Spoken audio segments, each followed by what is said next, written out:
Всем привет и здравствуйте! Я предлагаю вам расклад на тему отношения, любовь. Мужчина, его чувства, мысли, его дальнейшие действия. Где, с кем он сейчас, если вы в разлуке, что его волнует.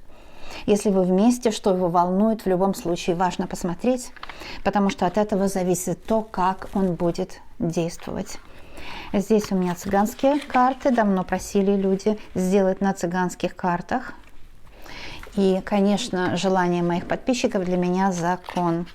Подписывайтесь, здесь будет интересно для вас. На дне колоды карта развилка. Может быть, у мужчины есть какие-то сомнения. И здесь кольцо насчет отношений, сомнения. Но будем видеть. Итак, я начинаю с игральных карт. Кстати, в картах Ленорман же тоже есть игральная карта, правда? Так что в любом случае проявится все, что должно проявиться, и выкладка будет старинная. Старинная выкладка важная, потому что она имеет портал в то, чтобы понять лучше.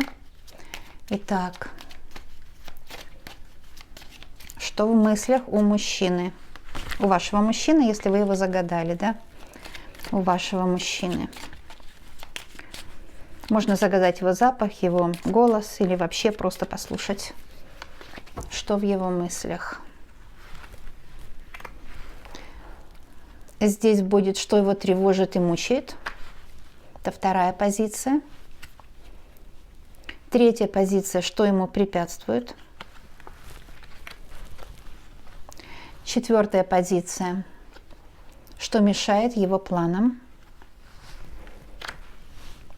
Пятая позиция, что для него важно. Шестая позиция, что его удивит. И седьмая позиция, что даст тоску, печаль. И восьмая позиция, здесь 8 позиций, как он будет действовать. Конечно же, мысли к вам проявятся во всех позициях, потому что этот расклад предполагает именно, что его удивит насчет вас, и как он будет действовать насчет вас и так далее. Я буду добавлять карты Ленорман по ходу дела, и можно загадать себе, конечно, Ленорман или игральные. Или смотреть все, конечно. Итак, что в его мыслях?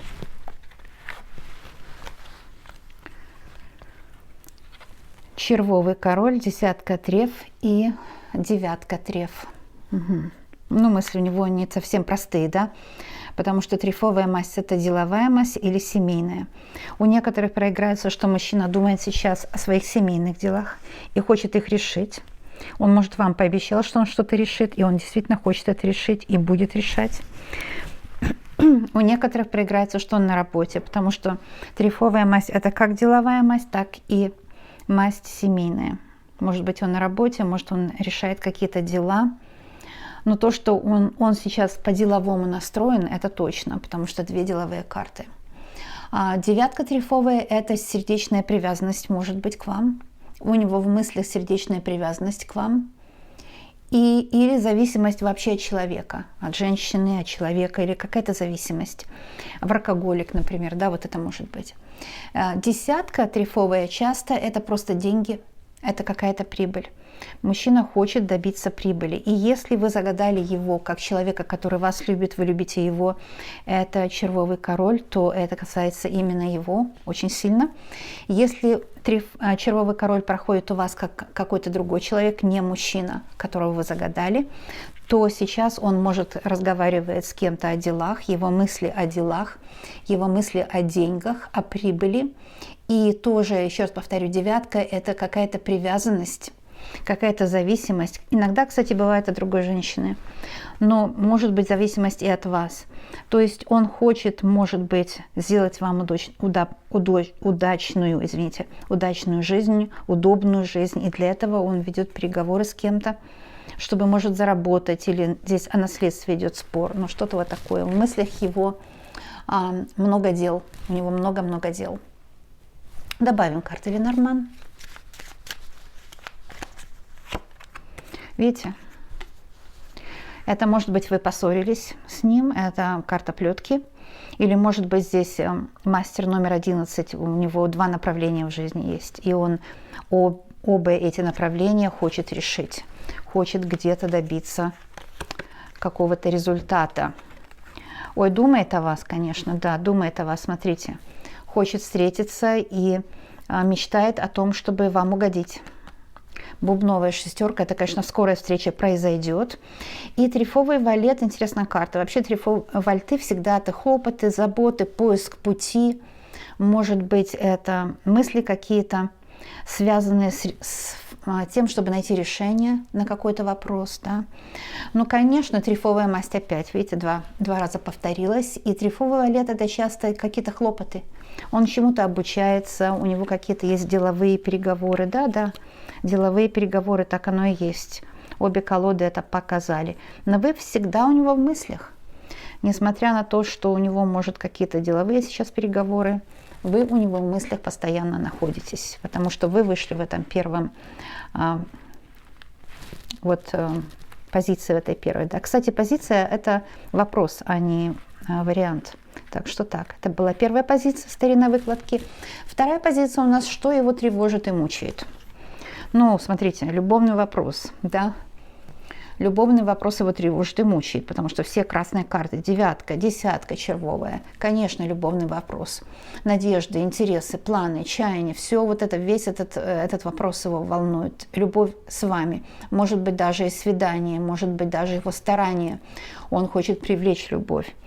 И бубновая масть, 9 бубновая очень хорошая карта, это, конечно, любовь, это может быть подарок, это может быть даже, может быть, близость. Вот здесь вот очень интересно. Близость, почему его мучает близость? Может, у вас не состоялась близость, или он в близости показал себя не как герой, да, и вас расстроил.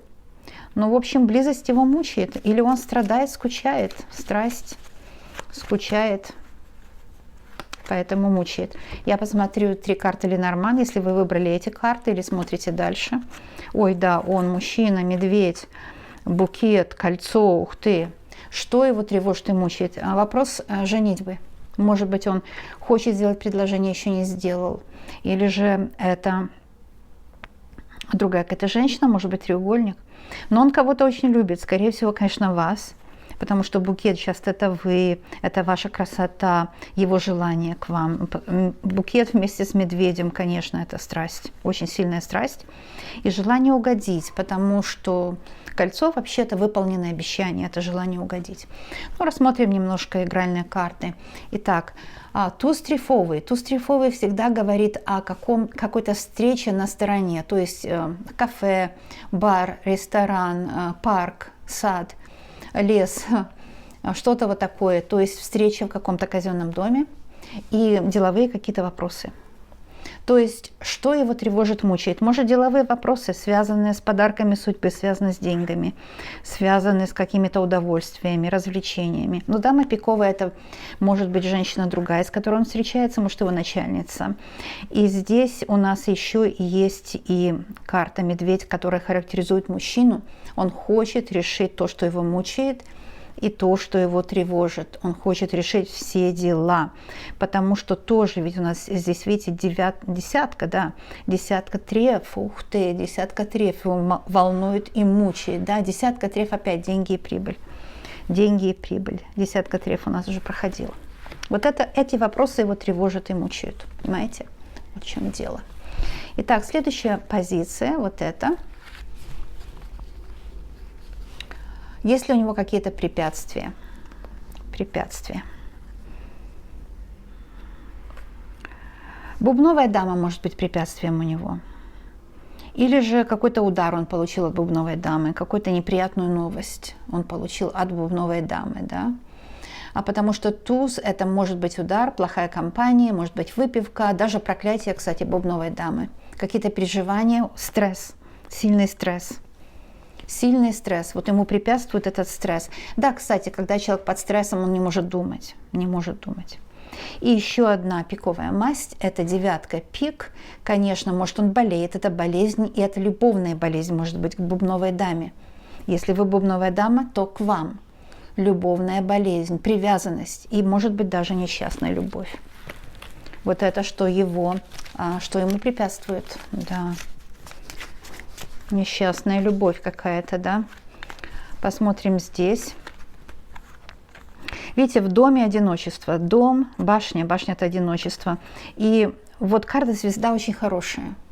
У него большие надежды на дом, большие надежды. Кстати, червовый король опять проходит. У нас уже был червовый король, да. И он, может быть, сейчас страдает, потому что если вы живете вместе, может, вы поссорились, скандал был сильный, разрыв буквально, да, потому что шестерка пиковая – это вы отдалились в этом случае, в этой комбинации. Вы отдалились друг от друга. Шестерка пиковая – это дальняя дорога, поздняя дорога, нет свиданий.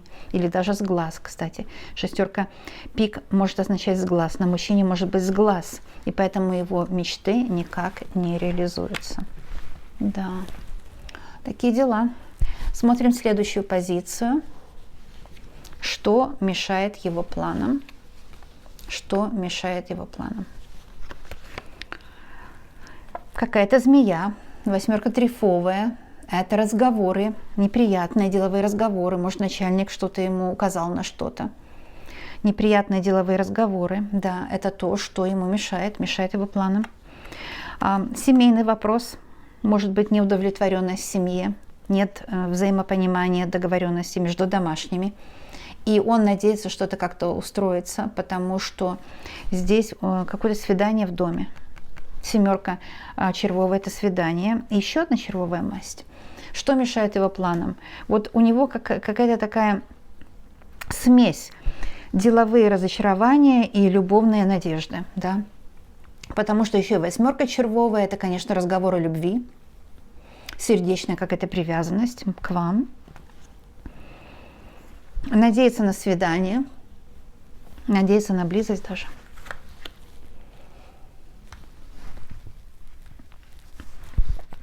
Но змея мешает вашим планам. Змея мешает вашим планам, да. Я добавляю Ленорман, вы можете смотреть Ленорман, если это не резонирует, то Ленорман покажет, что мешает его планам. Он отдалился с кем-то, может, с вами, собака и корабль, отдалился из-за лисы. Ну, то же самое, в принципе, показано, да? Из-за лисы он отдалился с вами. Здесь девятка трифовая. А девятка трифовая это же может быть любовь, но любовь с каким-то шкурным интересом, да, с каким-то деловым интересом. То есть это не только близость, но это близость для каких-то других целей. И вот это мешает его планам. Угу. Потом десятка пик – это карта очень тяжелая, это какие-то иллюзии, неоправданные, пустые надежды и какая-то неприятная неожиданность была от друга.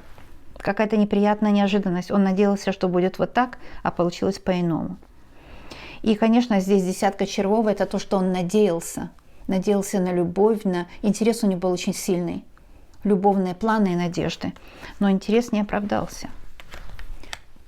Он, конечно, хочет что-то сделать с этим, но пока у него ничего не получается.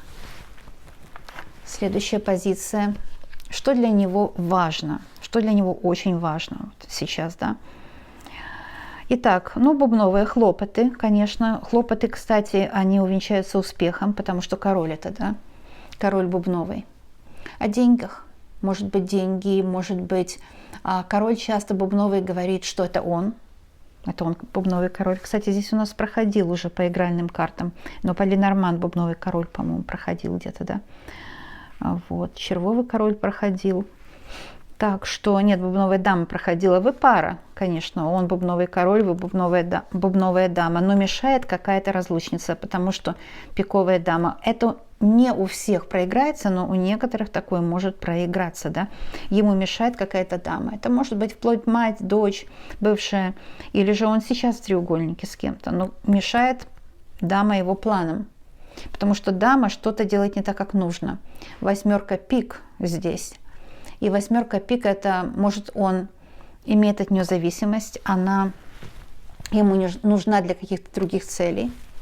И вот потому что она нужна ему для каких-то других целей, у них не получается что-то. Не получается. Вот это для него важно, чтобы решить какой-то вопрос с пиковой дамой. И с ней идут какие-то разговоры, но неприятные разговоры, напряженные разговоры, где они хотят договориться, начинают говорить, но все вот рассыпается, потому что претензии друг к другу выставляются очень сильные. Что добавит Ленорман по этому поводу? А что для него сейчас важно? Переписка с каким-то трифовым королем. Здесь переписка с трифовым королем. И были у нас уже трифовые хлопоты, потому что валет трифовый был, да. И вот это для него сейчас важно. Переписка деловая или переговоры. Могут быть о деньгах, о наследстве, каких-то ценных бумагах. Здесь о ценных бумагах идет речь.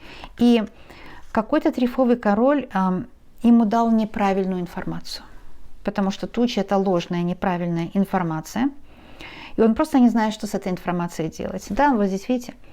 То есть не только дама пик замешана, но еще какой-то мужчина. И информацию они ему дали, они договорились. Они договорились, чтобы дать ту информацию, которая для них полезна, а для него совсем не полезна. Вот. И он сейчас хочет уладить этот вопрос. Это следующая позиция, чтобы мне их не перепутать. Вот так. Итак, давайте посмотрим, что его удивит. Что мужчину может удивить. Лиса. Карта лиса, и это туз червовый. Будет, наверное, у вас свидание. Туз червовый – это же домашний очаг. Может быть, вы будете жить вместе, съедете. Смотрите, какие хорошие карты. Да, что его удивит? Это приятное удивление. Это встреча. Скоро. Шестерка червовая. Скоро. И еще восьмерка бубен. Кстати, карта очень хорошая, да? Она говорит, что будет идти разговор о каких-то делах, может быть, бумажных делах, подписывать договор на владение квартирой или же на снятие квартиры. То есть что-то, какие-то дела, чтобы устроить домашний очаг. Вот это его приятно удивит. Какие-то дела касательно благоустройства дома, квартиры, ремонта, что-то приятное касательно бытовых каких-то дел, домашний очаг. Это его приятно удивит. Посмотрим, что Ленорман здесь скажет, эти три карты. Что его приятно удивит? Вот он хочет стабильности, а у него вот все шатко.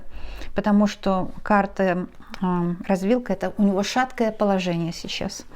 Шаткое положение и еще и Луна. Эмоциональное состояние у него очень шаткое, он хочет стабильности, может он страдает какой-то болезнью или привязанностью, но вот эта стабильность ему нужна обязательно, в мыслях, в чувствах, да. Здесь у нас девятка пик карта плохая, какая-то боль, может любовная привязанность, несчастная любовь у него, или болезнь какая-то, уже давно это у него. Вот бубновая дама опять вышла, да, то есть вы опять вышли, вы уже вот бубновая дама проходили. И по карте развилка, конечно, как я уже сказала, что-то его мучает. Он не знает, что выбрать относительно вас. Он не знает, что выбрать. И, конечно, у нас проходит восьмерка червовая, очень хорошая карта. Она говорит, что у него сейчас есть желание с вами поговорить. Сердечно поговорить, открыть вам свои мысли, чувства, открыть вам себя, открыться для вас. Он хочет открыться, он хочет стабильности с вами. Может быть, вам мешают какие-то обстоятельства, третьи лица, ставят препятствия, тучи прошли, какую-то ложную информацию вам дали, как-то вас запутали, завлекли во свои сети. И он хотел бы с вами поговорить, чтобы прояснить отношения. Еще две позиции, очень важные. Итак, что ему дает тоску, печаль? И еще его дальнейшее действие здесь. Что ему дает тоску и печаль? Ох, молния, да? Молния. Трифовая шестерка. Это дальняя, может быть, поездка или деловая поездка. Это дает ему тоску, печаль. Вот знаете, он чего-то не хочет делать. У него где-то какая-то прокрастинация. Он что-то не хочет делать. И касательно работы, видите, опять развилка. Туз трифовый говорит, что ему нужна поездка, может, на работу, какой-то казенный дом, какие-то дела решать. Ну, не хочет человек решать дела. И это при трифовом короле. То есть это его масть, это его заморочки, его дела, его текущие деловые какие-то мероприятия, которые он просто не хочет делать. Может, он работу свою ненавидит, и поэтому вы, кстати, ссоритесь. Вот эти 3 карты я, с вашего позволения, здесь оставлю для итога. И хочу посмотреть еще на Ленорман, такую тему, что ему дает тоску и печаль. Ну вот не любит свою работу или недоволен зарплатой, и не хочет там на этой работе быть. В общем, неприятно ему. Что-то мешает, и это деловая, скорее, масть. Кстати, также Трефа – это же его первый дом, то есть это его, может, бывший первый дом, это его родители. Что-то там ему дает тоску и печаль. О да, гроб. И вон мужчина вышел здесь. И вот это то, что его сейчас напрягает, это ему и мешает особенно. Вот смотрите, он сам здесь вышел, да? Вот его портрет, 28-я карта мужчины. И еще здесь, конечно, у нас по судьбе, потому что книга судьбы. И бубновая десятка очень важная карта в данном случае, потому что она показывает его интересы, его личные интересы и планы. И его личные интересы и планы теперь имеют препятствия. Они у него расстроены кем-то. Кто-то помешал ему и расстроил его планы. Кто-то расстроил его планы, и гроб говорит о том, что это может быть или ушедшие родные, или же у него с родными какими-то молчанка. Кто-то очень сильно помешал планам мужчины, расстроил все его планы, и он сейчас просто в ступоре находится, он не знает, что ему делать, потому что он не думал, что вот так будет, как случилось. Да? Это вполне возможно у многих проиграется. А также, когда идет карта гроб вместе с книгой, это у мужчины плохой характер, который он унаследовал, то есть кармические узлы есть. Бубновая масть, одна бубновая масть. Кстати, у мужчины не все так плохо, как он думает. Судя по всему раскладу, очень много он выходит или при трифовой, или в прекрасной масти, да? То есть не так плохо, как он думает, у него есть дела. И здесь бубновая десятка и бубновая девятка, да? Вот именно бумажные дела, может быть, деньги его волнуют, вот это все. Десятка бубновая – это интересы, какие-то его планы, которые остановлены, как я уже сказала. Ну, а девятка бубновая, это же вообще могут быть чувства к вам. То есть у него есть любовный интерес, и он знает, что нужны для этого деньги, нужно для этого жилье, нужна хорошая работа, нужен постоянный доход, и у него может это все пока в планах, но не решенное.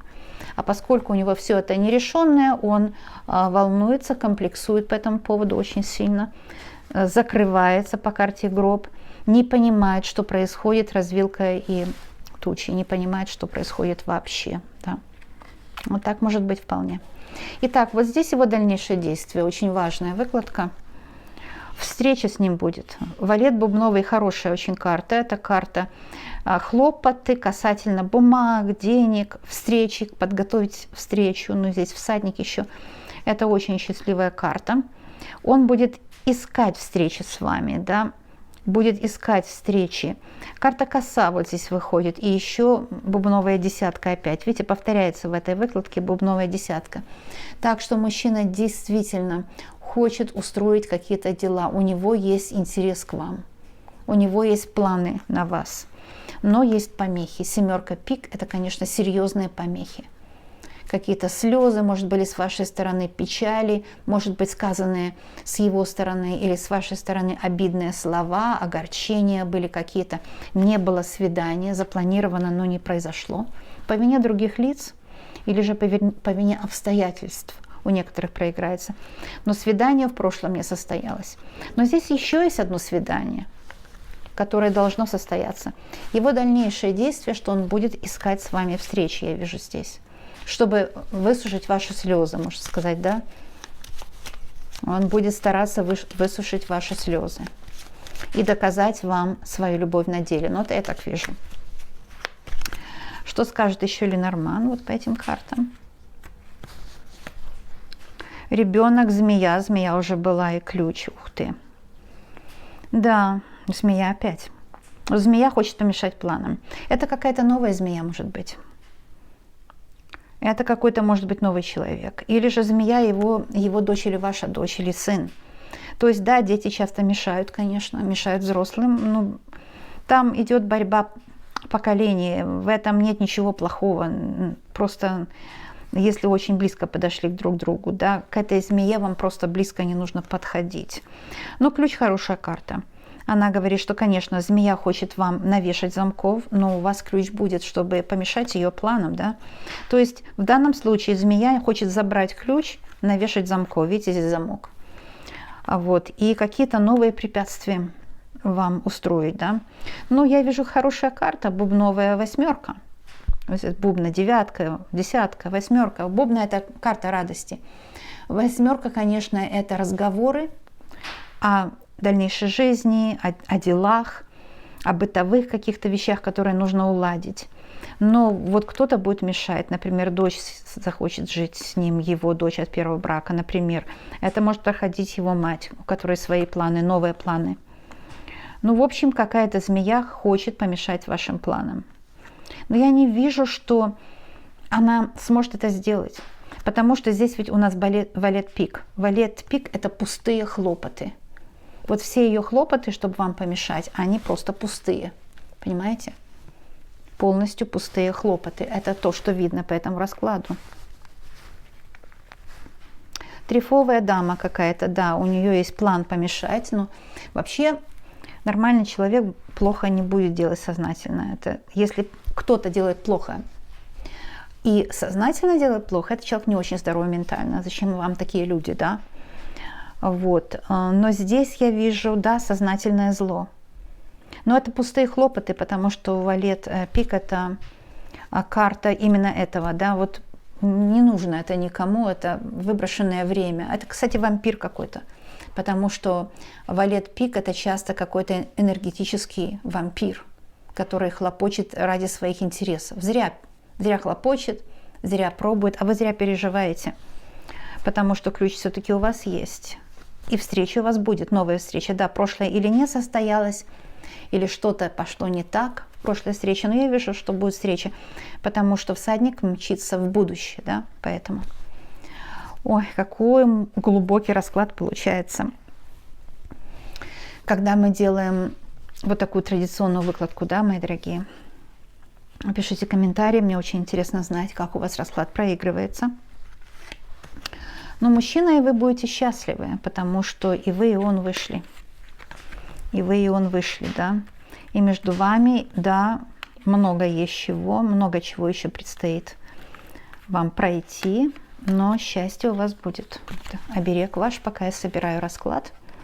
Оберег — это моя авторская разработка. Пожалуйста, пользуйтесь. Что такое оберег? Ну, это энергетический, знаете, как заговор, как такой шепоток старинный. Оберег. Пока я собираю расклад, оберег вам помогает достичь того, чего вы для себя желаете. Со своей стороны хочу сказать, что я люблю всех моих подписчиков и очень стараюсь помочь. Так что самое меньшее, что можно сделать, поставить лайк. Это ничего не стоит. 0 рублей, 0 копеек. Но выразить эмоцию всегда полезно. Поэтому, если хотите поставить дизлайк, тоже можно поставить. Некоторые моменты раскладов проиграются с одними слушателями, некоторые с другими. Но это даст вам возможность выговориться, получить информацию, а также посмотреть, что может быть дальше, что всегда полезно, да. И таким образом вы отдыхаете, потому что если бы вы заказали, отдыха не было бы. Но, кстати, я не принимаю заказов никаких, так что я не работаю за деньги, да, чтобы вы знали. Если кто-то там в ТикТок что-то предлагает, это не я. Я делаю только вот на YouTube, и у меня все безоплатно. Так что приходите, пожалуйста, на мои расклады, если вам нужна помощь или просто для дружбы. Это тоже очень приятно, да, просто для дружбы. Приходите. Будем видеться. Медвежьи обнимашки вам из медвежьей сибирской глубинки. Кто не знает, я Лена, Ванкувер, Канада. Будем видеться. Желаю вам счастья. Пока-пока, мои дорогие. Пока-пока.